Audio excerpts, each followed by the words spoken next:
need justice. No! Justice for Kingsley. Justice for Kingsley.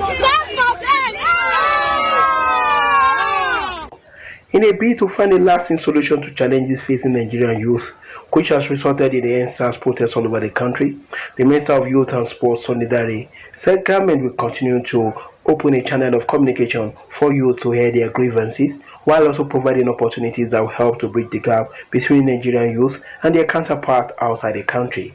Some of the youth who spoke on a youth town hall meeting said they want action and people responsible for some deaths recorded to be brought to book. We must start seeing implementation of government policy on police. That is the only way the protesters are going to leave the streets. I think the police also needs to understand that this agitation is not just about the reformation of the SAS unit, but it's also for the police to have a better welfare. This has been clearly stated over and over. So, it's not what the Inspector General of Police or his representative is saying now that will be issue. It is what has not been said or what has not been done. Instance, Ezo River Massacre was in 2012. So, bringing it forth now to say that we are doing something about it, 8 years ago, it's already an indictment that even if the Inspector General of Police says something now, you still cannot believe it. That has to do with digital technology. The statistics that came out last month, Nigeria was #1 ranking in social media usage. But according to Google, we are not learning. So there's a disconnect. There is a major disconnect. How do we engage with the Ministry of Youth and Sports in terms of the right programs that is going to add value and give our young people competitive advantage for the international community? The first public relations officer, Frank Kuba, said they have started implementing some of the demands of the youth while calling for a dialogue. So I want to appeal to our young citizens to just give us one more chance and we'll make it right. We know there's a trust gap, but we will work with you to close up this trust gap. The 5 demands, how are we going to deal with it?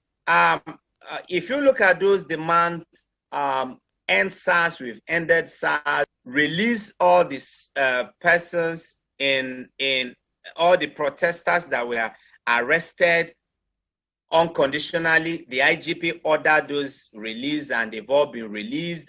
Not only did we do that, we came out with a very strong statement yesterday telling policemen not to use force on innocent and peaceful protesters.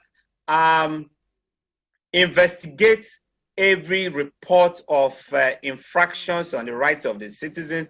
We have said we are doing that, we're already doing that.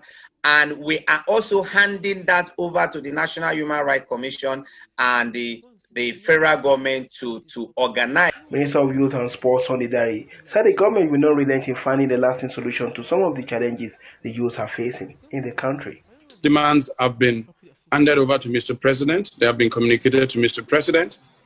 And you can see on the checklist, SARS has been ended. That's one. The police has begun a process of reform of the SARS system and the entire police system. 5 demands are met. But again, this is going to be over time because demands cannot be met almost immediately. And you see, if you don't engage with government, if you have demands, you must engage with government because government also wants to know exactly how you want this problem solved. This is what we think. And then let's have your own feedback. That kind of engagement is important. And that's why what we're having today is extremely important. The Youth Town Hall meeting is a channel opened by Ministry of Youth and Sport to address some of the challenges faced by Nigerian youth.